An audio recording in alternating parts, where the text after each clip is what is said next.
Señor, en tu casa tu rostro buscaremos. El día de hoy, Dios puso en mi corazón hablar acerca de la sabiduría de Dios. Les invito a abrir nuestras Biblias en Proverbios capítulo 4.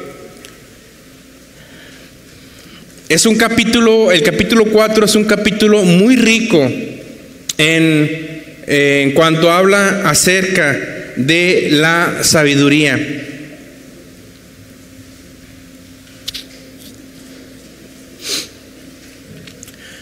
Hermanos, en la Biblia, la palabra sabiduría se traduce de diferentes maneras.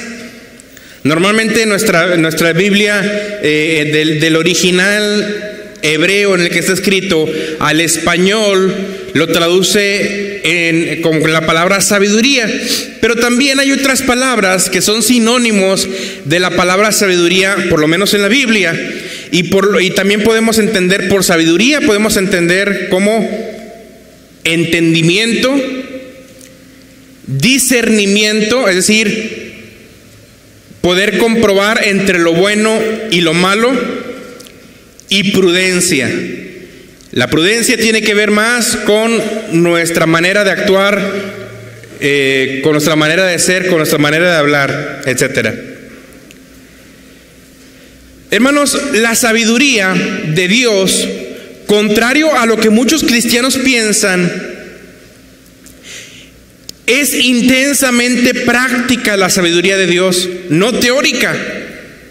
Muchos cristianos tienen la idea de que la sabiduría de Dios tiene que ver con la teoría, con lo que uno sabe de la Biblia, con el tiempo que uno tiene asistiendo a una iglesia. Y no, la sabiduría no tiene relación directa con lo que uno conoce de la Biblia, ni con el tiempo que tenemos viniendo a una iglesia cristiana.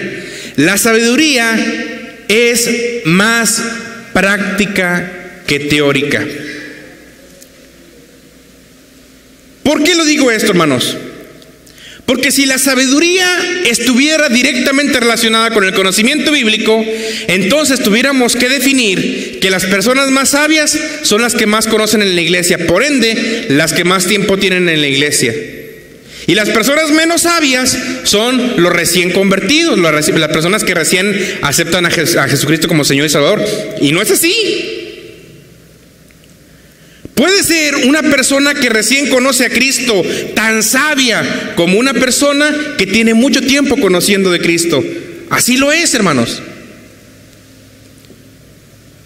Para ponérsela desde otro contexto, la sabiduría se parece más a un campo de entrenamiento que a un salón de clases.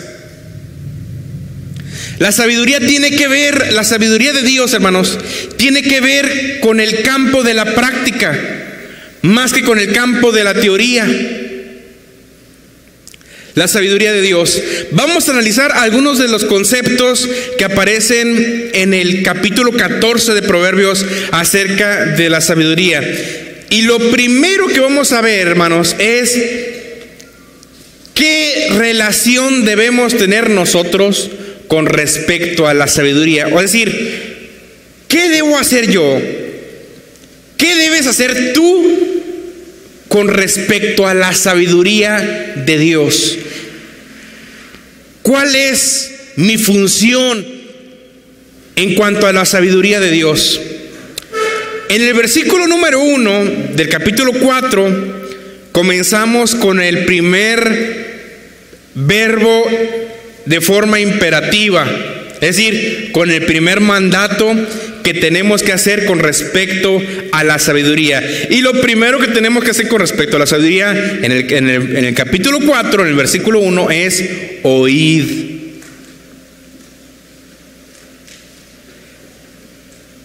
La sabiduría tiene que ver con dónde aplicamos nuestros oídos.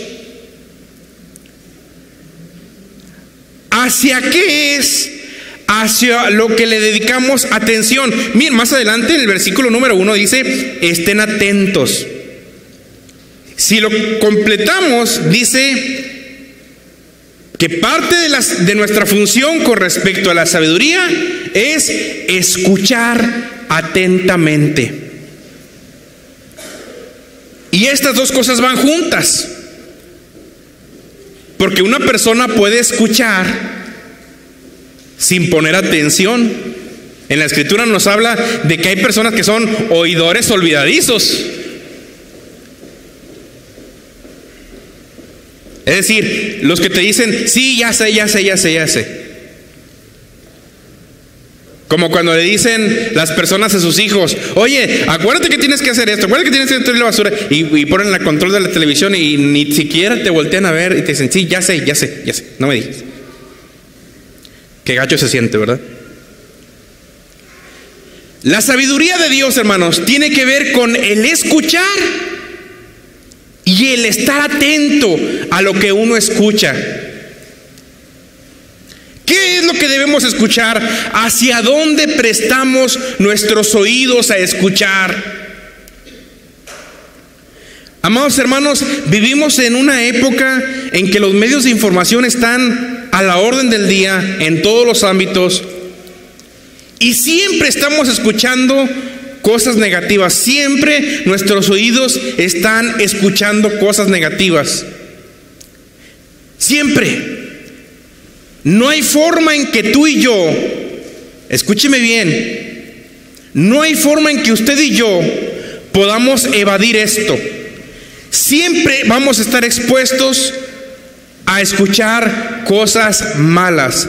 El punto es hacia dónde le dedicamos nuestra atención. ¿A qué es a lo que tus oídos le prestan atención, hermanos? Hay personas que le prestan atención a los chismes. Hay personas que le prestan atención a las malas noticias. Hay personas que le prestan atención a los malos comentarios. Acuérdense lo que dice la Escritura: las malas conversaciones corrompen las buenas costumbres. Es decir, si nosotros estamos constantemente expuestos a conversaciones malas y decimos, a mí no me va a afectar, quiero decirte, hermano, hermana, tarde que temprano te va a afectar. ¿Qué es lo que escuchas? ¿Hacia dónde prestas tu atención? ¿Qué otra función tenemos que hacer nosotros con respecto a la sabiduría? En el versículo número 2 dice que no debemos desampararla. Es decir, a la sabiduría de Dios no debemos desampararla. Dice, porque os doy buena enseñanza. ¿Cómo es la enseñanza de Dios? ¿Cómo es, hermanos? Es buena. Y como la enseñanza de Dios es buena, no debo desampararla. Amados hermanos, en algunos países es ilegal tener Biblias. ¿Sabía usted eso? Que en algunos países del mundo, si usted tiene una Biblia, es ilegal. ¿Y sabía usted que si en algunos países del mundo, si a usted lo encuentran con una Biblia, lo meten en la cárcel? O lo matan. ¿Sí sabía usted eso? Las personas cristianas que viven en esos países tienen que llevarles las Biblias en contrabando, escondidas, como si fueran drogas o armas.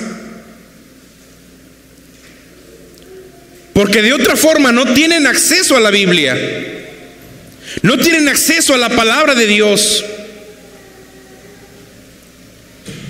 Y nosotros, que tenemos la bendición de poder tener la palabra de Dios aquí con nosotros, que tenemos la bendición de que nadie nos juzgue por tener una Biblia o por tener todas las que quieras. Unas son de colores, otras tienen diferentes métodos de enseñanza de la Biblia y nadie nos va a decir nada. Pero lamentablemente el 70% de los cristianos, y lo digo sin temor a equivocarme, pocas veces más que los domingos toman su Biblia. Las Biblias, hermanos, no son una reliquia. Las Biblias tampoco son un documento histórico. Yo he escuchado a personas que dicen que las Biblias que se regalan en las bodas son para tenerlos como documento histórico. No, las Biblias son para leerse. Claro que a los que se regalan los matrimonios, que por cierto les guardamos su Biblia aquí a los muchachos, a los que se les regala el matrimonio es para que la lean los dos juntos. No es para tenerlas en un cajón empolvadas.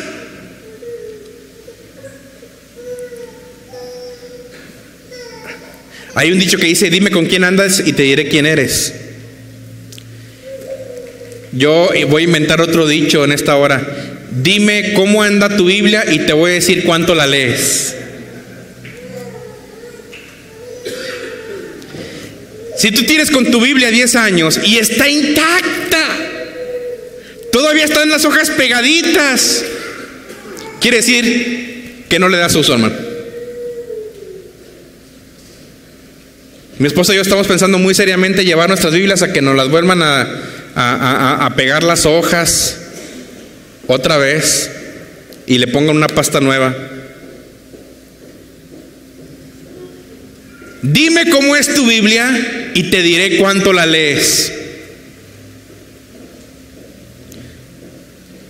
Siguiente, en el versículo número 4 nos habla acerca de lo que debemos hacer con la Biblia. Dice: y él me enseñaba y me decía, retenga tu corazón mis razones. Otra de las cosas que tenemos que hacer con la palabra de Dios, hermanos, es retenerla.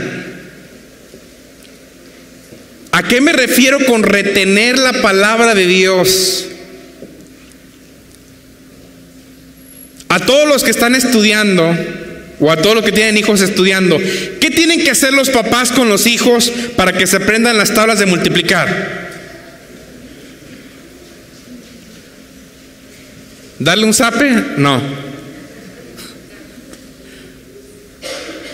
Machetearla y machetearla y otra vez y vamos a repetirla y apréndetelas al derecho y luego vamos a aprendértelas al revés para que queden bien grabadas. Es lo mismo que tenemos que hacer con la Biblia. Para poder retenerla, ¿qué tenemos que hacer, hermanos? Estudiarla.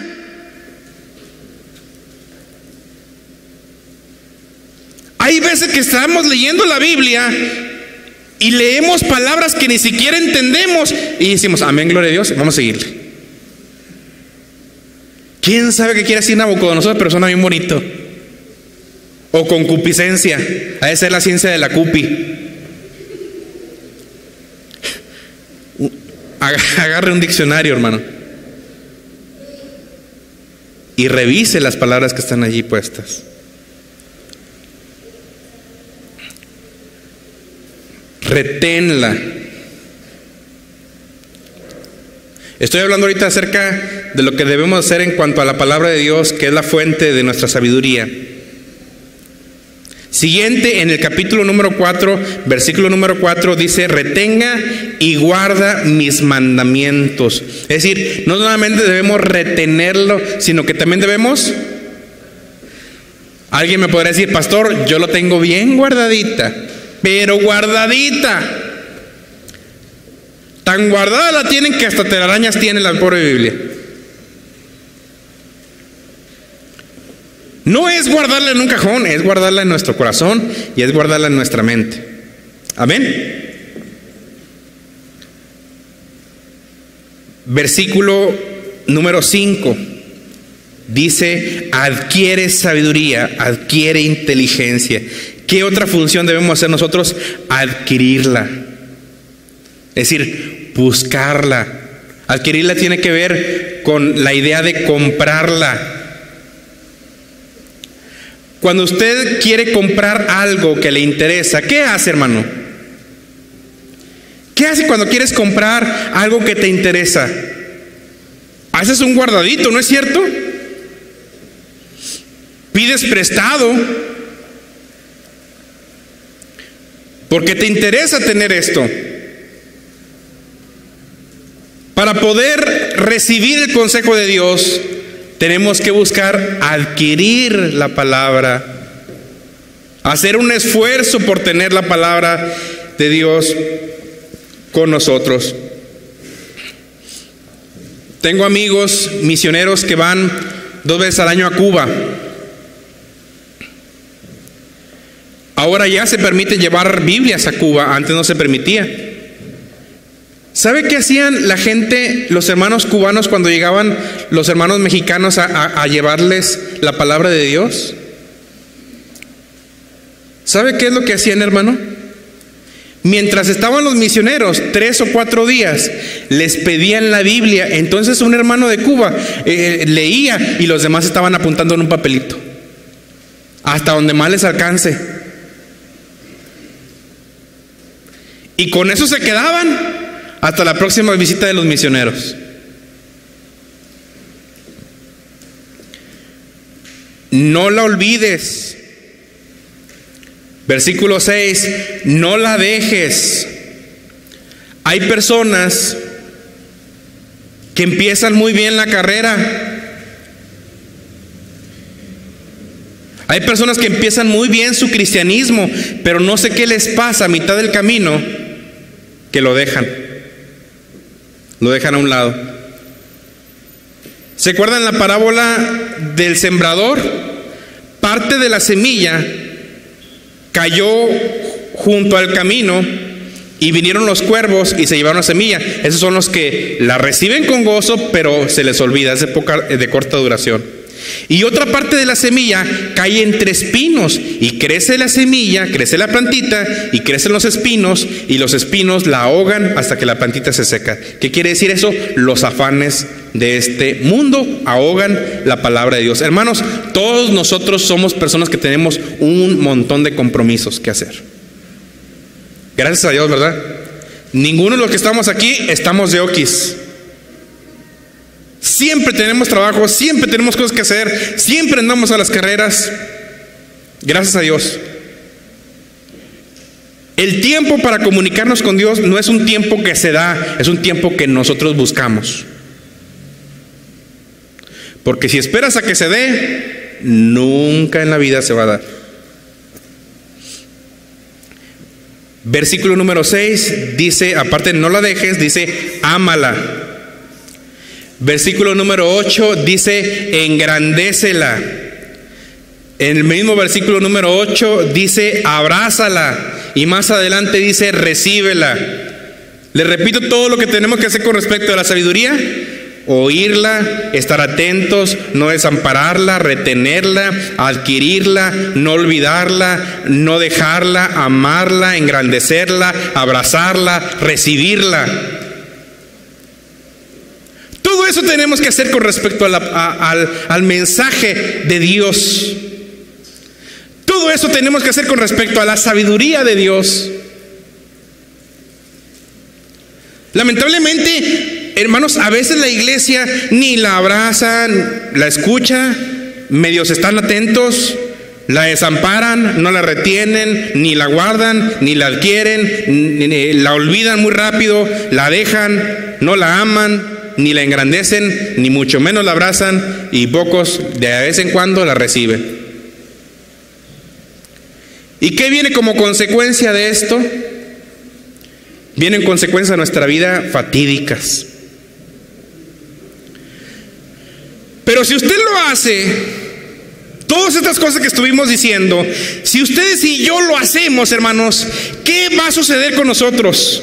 Versículo número 1. Conoceremos la cordura. Conoceremos la cordura. Versículo número 4. Viviremos. Versículo número 6. Vamos a leer el versículo número 6. Dice, no la dejes y ella te guardará. ¿Qué va a hacer la sabiduría de Dios cuando no la dejamos? ¿Nos va a qué? ¿A guardarnos de qué, hermanos? De malas decisiones. Muchas veces la hemos regado en nuestra vida en lo personal, en nuestro matrimonio, en nuestra familia, en nuestro trabajo, por no actuar con sabiduría.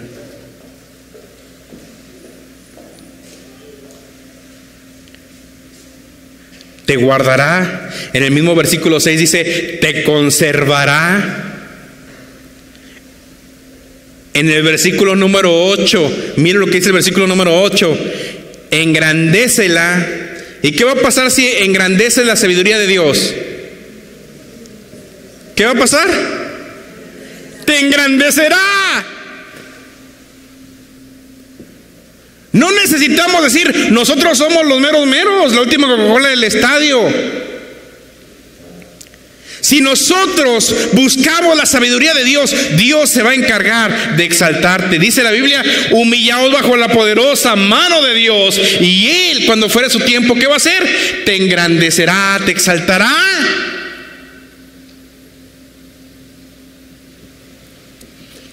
Te engrandecerá. Versículo 8, te honrará. Te honrará. ¿Sabes por qué, hermanos? Porque es muy difícil que una persona que camine bajo la sabiduría de Dios no se haga notar en donde quiera que esté. Una persona que camina en la sabiduría de Dios se hace notar en donde quiera que esté. Una persona que camina en la sabiduría de Dios se hace notar en su matrimonio. Una persona que camina en la sabiduría de Dios se hace notar en su trabajo. Una persona que camina en la sabiduría de Dios se hace notar con sus vecinos, se hace notar en la iglesia.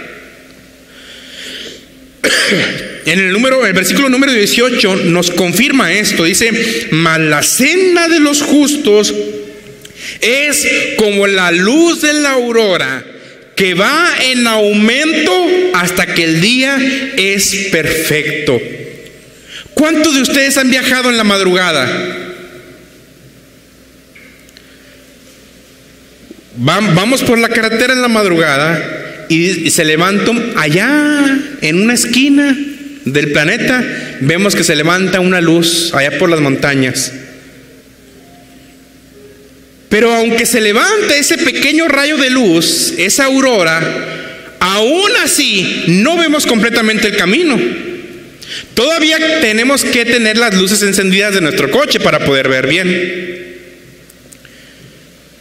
Pero esa luz que está allí escondida en aquella montaña, dice que va en aumento, se va levantando, se va levantando. Y entre más se levanta esa luz, más alumbra nuestro camino y mejor vemos.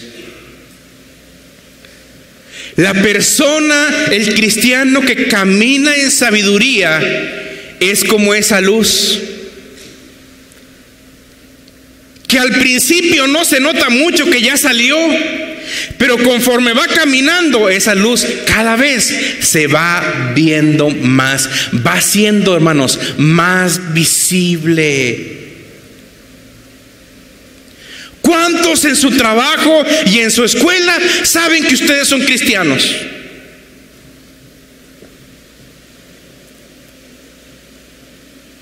¿Saben que nosotros somos cristianos? Hay veces que estamos en nuestro trabajo y nada más porque pasaron un día un compañero y vio que íbamos entrando al templo, dijo, oye, te vi que vas entrando a un templo, ¿eres cristiano? Ah, sí voy.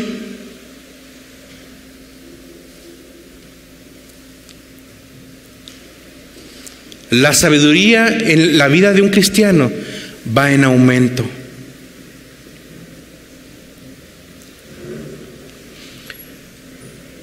Versículo número 9. Te dará gracia. Adorno de gracia dará a tu cabeza. ¿Cuántos dicen amén, hermanos? adorno de gracia dará tu cabeza. ¿Por qué dice adorno de gracia dará a tu cabeza? Primero, hermanos, déjenme decirles que la cabeza nuestra, algunos que estamos medios cabezones como yo, su servidor, la cabeza representa la autoridad.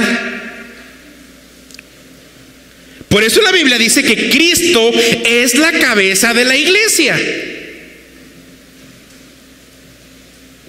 Es decir, y si Cristo y si Dios te da gracia como corona en tu cabeza, quiere decir que le da gracia a todo lo demás del cuerpo. Así como Dios le dio gracia a Ruth, a Esther para presentarse delante del rey, así Dios te va a dar gracia en donde quiera que tú estés.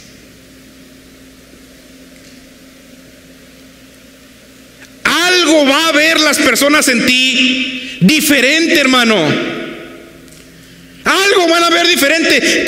Incluso se van a acercar contigo y te van a decir, algo tienes tú distinto, no sé qué sea, pero tienes algo distinto. Es la gracia de Dios, hermanos, actuando sobre nosotros. Cuando caminamos en la sabiduría de Dios, Dios nos otorga esa gracia con nuestra esposa que nos tiene que estar aguantando, con el esposo que tiene que aguantar también a veces a la esposa. Dios nos da la gracia. La gracia quiere ser un regalo que no merecemos. ¿Sí me explico, hermanos? ¿Estamos aquí? Versículo número 9. Te coronará de hermosura. Si no lo ven desde el punto de vista espiritual, de perdido venlo desde el punto de vista físico.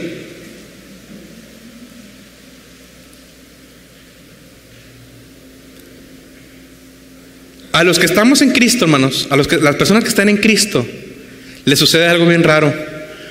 Pueden no ser personas que estamos muy agraciadas, pero tienen un no sé qué sé yo.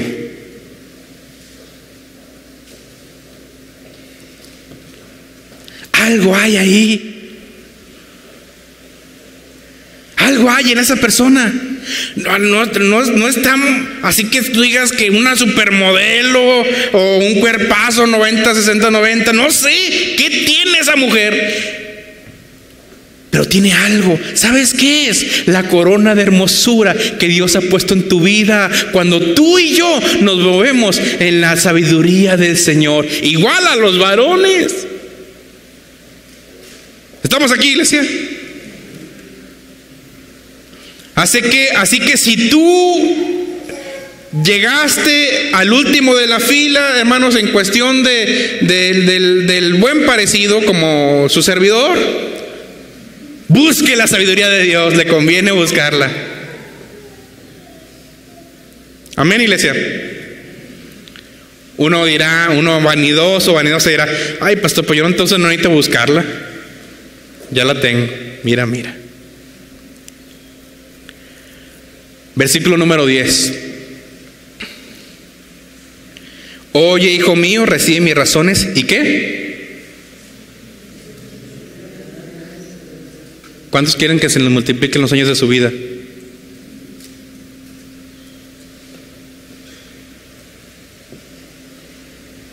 ¿Sabe que una persona que ha vivido muchas cosas, muchas experiencias y ha tenido muchos errores, son personas que se desgastan mucho más rápido?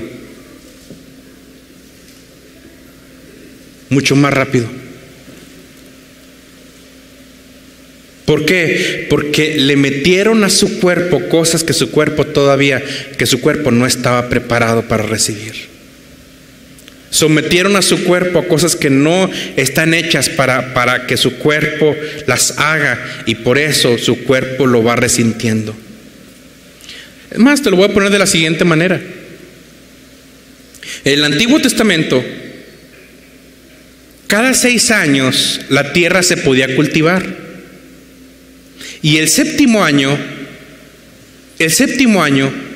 por ley de Dios, tenía que dejarse de cultivarse esa tierra que se cultivó durante los 6 años. ¿Por qué creen ustedes? El mandamiento decía que solamente lo que creciera solito, déjalo que crezca solito, pero no pases el arado por ella durante el 7º año. ¿Por qué? Porque durante ese año la tierra iba a recobrar su fuerza original. Iba a recuperar la fuerza que durante 6 años estuvo perdiendo. ¿Qué cree que va a pasar después de ese 7º año de descanso de la tierra? El 8º año, esa tierra nuevamente iba a estar nuevecita, como si nunca se hubiera sembrado en esa tierra. ¿Por qué les digo esto? Hermanos, Dios estableció un día de descanso, no porque estuviera cansado, sino por causa nuestra. ¿Estamos? Y ese día de descanso, Dios lo estableció para que tu cuerpo y mi cuerpo, que es finito, no infinito, finito, tuviera un descanso. Y para que nuestra alma, que está agobiada durante todos esos 6 días de trabajo, de luchas que tuvimos en el trabajo, nuestra alma que durante esos 6 días está agobiada, tuviera un descanso espiritual. ¿Qué pasaba con los granjeros vivos que no dejaban descansar el 7º año a la tierra? Decían, no hombre, todavía puede, dale. Y le daban. Pero ¿sabe qué? La tierra venía en un declive. El 8º año producía menos, el 9º menos, el 10º menos, el 11º menos. ¿Por qué? Porque ese mandamiento se lo brincaron.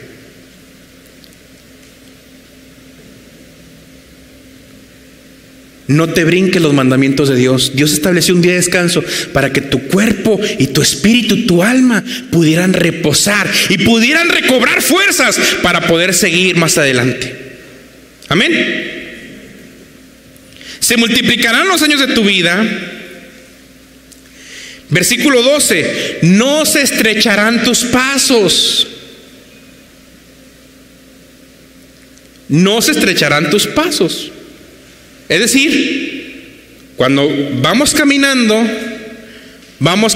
seguros porque vamos por un lugar que está amplio para caminar y nos sentimos seguros. Pero ¿cuántos de ustedes les gusta la excursión? Que han estado en una barranca en donde hay un espacio así y un precipicio del otro lado. ¿A poco caminas bien confiado? Ay, no me va a pasar. No. Es más, se los pongo de otro modo. Antes de que construyeran la autopista de Durango a Mazatlán, la nueva autopista, había otro camino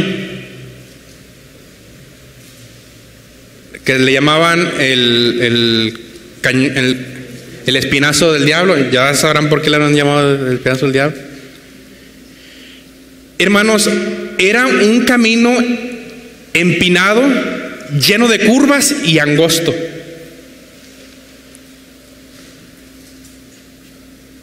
Tengo familiares que varias veces fueron cuando a Mazatlán en ese tiempo y decía que había ciertas curvas en que un carro se tenía que detener en una curva para que pasara el otro. Y ni cómo hacerle, porque de este lado tenías la montaña y de este lado tenías un precipicio. Cuando vas manejando en un lugar así, no te sientes confiado, no te sientes seguro. Pero ¿qué tal cuando vas manejando en una carretera de 4 carriles, hermano? Como las carreteras de México. ¿Cómo nos sentimos cuando vamos manejando en una carretera de 4 carriles? Pues nos sentimos mucho más confiados. Cuando buscamos la sabiduría y andamos en la sabiduría de Dios, dice, se estrecharán tus pasos, es decir, caminamos confiados. Versículo 12, no tropezarás. Versículo 13 dice, eso es nuestra vida. Versículo número 22, vamos a leerlo todos juntos. Dice, porque son la vida a los que la hallan ¿y qué? ¿Sabe que muchos de los problemas que tenemos físicos son problemas que nosotros mismos somatizamos?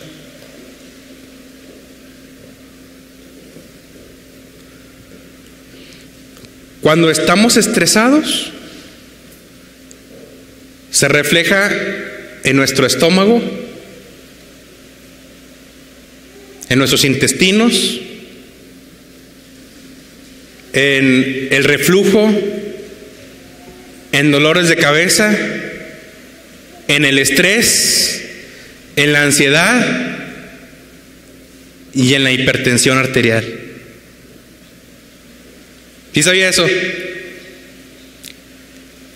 Hay personas que por un susto se volvieron diabéticos.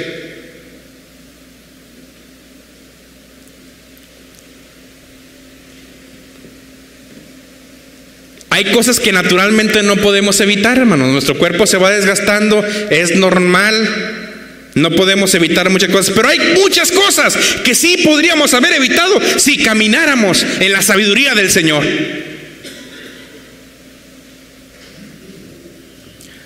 ¿Estamos aquí, iglesia? Muy bien, hermanos, ya vimos cómo debemos de buscar la sabiduría, de qué maneras. Ya vimos la consecuencia de buscar la sabiduría. Ahora, hermanos, ¿dónde comienza esto de la sabiduría? En el versículo número 21 del capítulo 4 dice lo siguiente: no se aparten de tus ojos, guárdalas en medio de tu corazón. ¿Dónde comienza esto? En nuestro corazón. Y luego el versículo 23 dice: sobre toda cosa guardada, guarda tu corazón, porque de él emana la vida. Y luego Proverbios capítulo 1 versículo 7 dice: el principio de la sabiduría es el temor de Dios. ¿Dónde comenzamos con este proceso de comenzar a obtener la sabiduría de Dios, hermanos? Este proceso comienza desde aquí, desde nuestro corazón. ¿Estamos aquí, iglesia? ¿Sabes por qué te digo que comienza en nuestro corazón? Porque hay veces que queremos aplicar las reglas de Dios desde nuestra propia fuerza y no vas a poder. Dios necesita transformar ese corazón de piedra y poner un corazón de carne que sea sensible a Él, para que luego que ponga este nuevo motor podamos funcionar este cochecito o este cochezote, depende la gravedad del asunto. Es como un coche, hermanos. Si tú le pones a tu coche un motor desgastado y quieres mover a tu coche con ese motor desgastado, no la va a armar. Pero si tu coche tiene un motor nuevecito, hermano, ese carro se va a mover. Dios necesita primero cambiar nuestro corazón. Es el primer proceso para la sabiduría, que Dios transforme este corazón a veces endurecido y transforme y ponga en nosotros un corazón de carne, un corazón que sienta su presencia, un corazón que sea sensible a su Espíritu Santo, que sea sensible a su voz. Porque entonces, cuando ocurre eso, hermanos, la sabiduría de Dios va a llegar a nuestros corazones y vamos a ser más sensibles nosotros a escuchar, ver, guardar, abrazar esa sabiduría. Pero tiene que comenzar en ese proceso, tiene que comenzar directo en nuestro corazón. Por eso necesitamos rendir nuestro corazón al Señor, para que Dios comience a hacer ese proceso. Hay vidas que están destrozadas. Hay personas que quieren cambiar sus actitudes, que quieren cambiar su matrimonio, que queremos cambiar nuestra familia, queremos cambiar nuestra nación. Pero primero tenemos que cambiar nuestro corazón. Allí es donde todo comienza. ¿Cuántos corazones están rendidos al Señor? ¿Cuántos corazones están rendidos al Señor todos los días? Hay personas que dicen, no, eso no me sirve, yo oro cuando yo tenga chance. Ahí sigue el hermano. A ver si te funciona.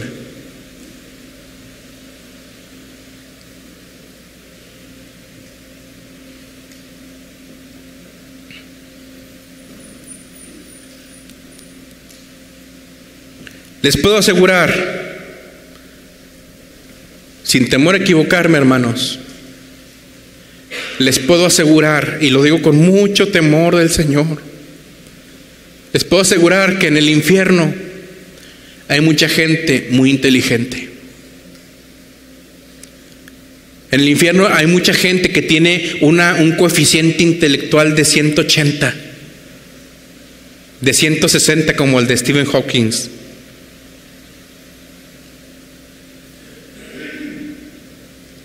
Pero les aseguro que en el infierno no se encuentra ninguna persona que es sabia. Ni un sabio está ahí. En el infierno pueden encontrarse personas que conocieron mucho, hasta de la Biblia. Hasta de la Biblia. No se sorprendan de lo que les estoy diciendo. Porque en la Biblia dice, ¿sabes que Dios es uno? Bien lo dices. ¿Sabes qué? Te paso una noticia, joven sabio. Los demonios también creen y tiemblan. Cuando Jesús se presentó con una persona que estaba endemoniada, el demonio que estaba dentro de esa persona, antes de que Jesús le dijera cualquier cosa, le dijo, ¿qué tienes conmigo, Hijo de Dios Altísimo? El demonio sabía quién era el que estaba enfrente. Hay personas que están allí, en ese lugar de tormento, y que sabían Biblia. Pero ningún sabio que caminó en el temor de Dios va a estar allí, hermanos.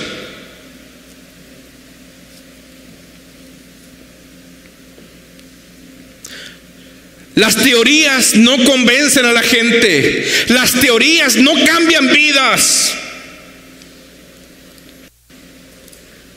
Lo que cambia las vidas y cambia las personas es el ejemplo de vida que uno da, no las teorías.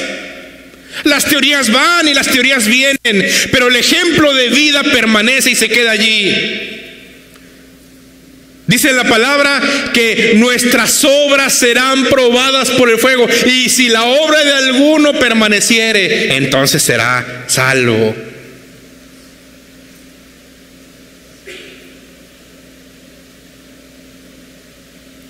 Imagínense que estuviéramos ya, que el Señor nos llamara a su presencia. ¿A poco cree que nos va a aplicar un examen de conocimientos?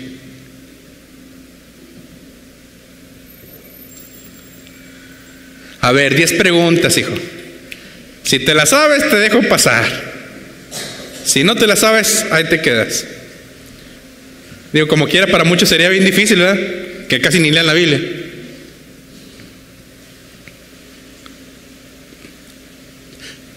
Quédate tranquilo, hermano, no va a ser así.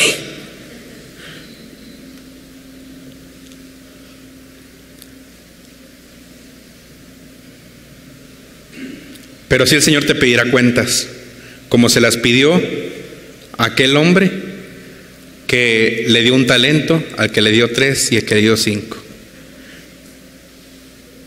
¿Qué hiciste con lo que yo te di? Eso es la sabiduría de Dios. Eso es la sabiduría de Dios. No lo que tú sepas, sino lo que tú haces con lo que Dios te pone aquí.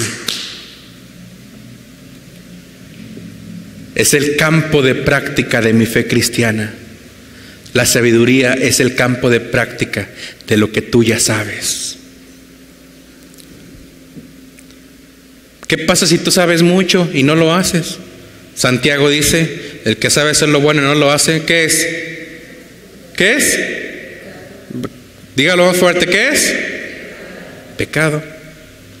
Uno puede decir, es que no soy un asesino, pastor, no soy un adúltero. Bueno, pero si sabes hacer lo bueno y no lo estás haciendo, estás pecando. No importa que no seas un adúltero, no importa que no seas un asesino.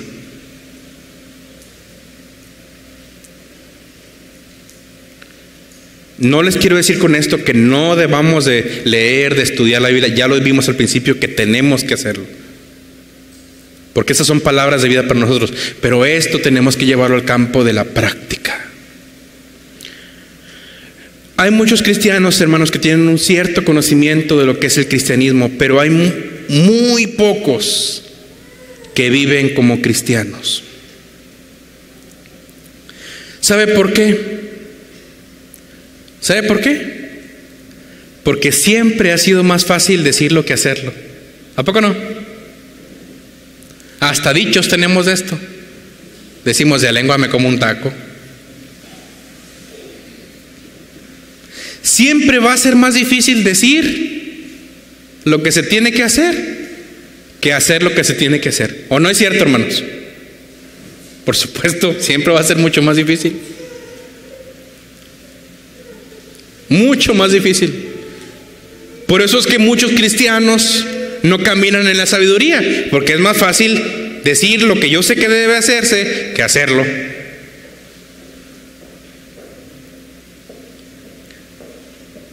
Siempre es más fácil decirle a otros lo que deben hacer que hacerlo uno mismo. ¿A poco no? No, si para decirle a otros lo que tienen que hacer, nos pintamos solitos, pero para hacerlo.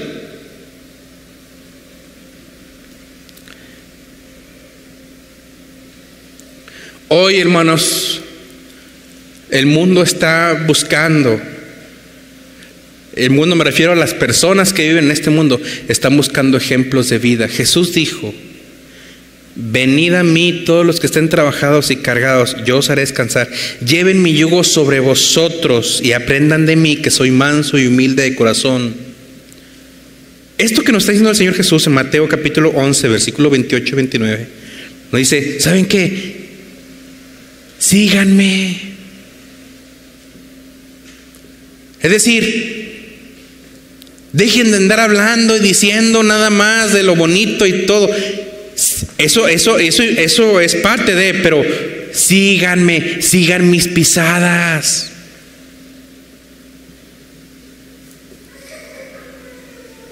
Aprendan de mí, que soy manso y humilde de corazón. Y luego, ¿qué dice? Hallarán descanso para vuestras almas. ¿Cuántas de las almas que estamos aquí necesitamos el descanso del Señor? ¿Cuántos? Yo soy el primero. ¿Saben qué tenemos que hacer? Seguir al Señor Jesús, seguir sus pisadas, seguir su caminar, buscar la sabiduría del Señor. Les invito a que nos pongamos en pie, iglesia. Hoy el mundo está buscando, la gente está buscando ejemplos de vida a quien seguir. Teorías hay muchas. Teorías, hay muchísimas teorías. Hay teorías para aventar para arriba. Ejemplos de vida, hay muy pocos. ¿Cuántos quieren? ¿Cuántos buscan? ¿Cuántos se comprometen delante del Señor a obtener esa sabiduría para ser un ejemplo de vida? A ser como la luz de la aurora que va en aumento, que va saliendo y que cada día Dios me dé más gracia. Bien poquitos o muchos. Oremos al Señor. Padre, te damos la gloria, la honra y la alabanza, porque solamente tú eres digno, Señor, de recibirla. No queremos ser oidores olvidadizos. No queremos ser personas con muy buenas teorías y con muy poca práctica. No queremos ser personas, Señor,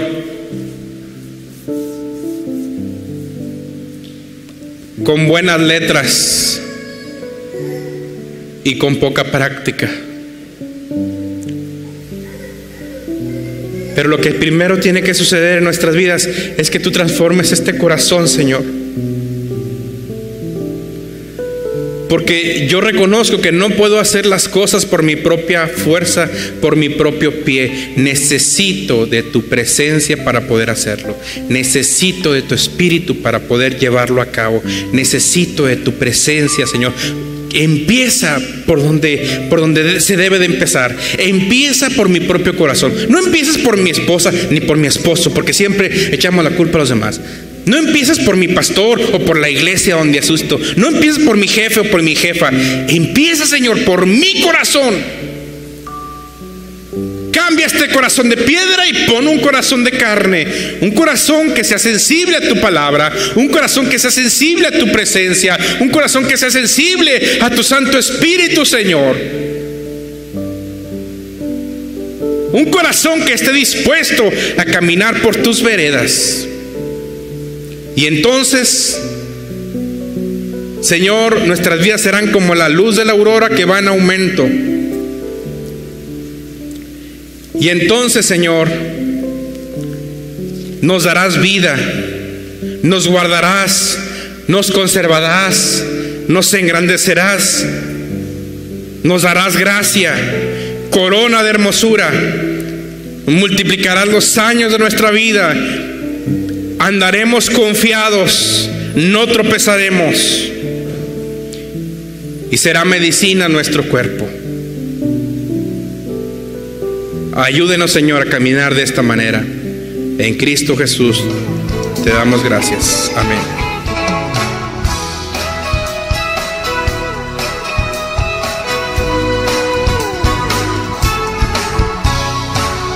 Bendeciremos tu nombre, Señor. En tu casa tu rostro buscaré.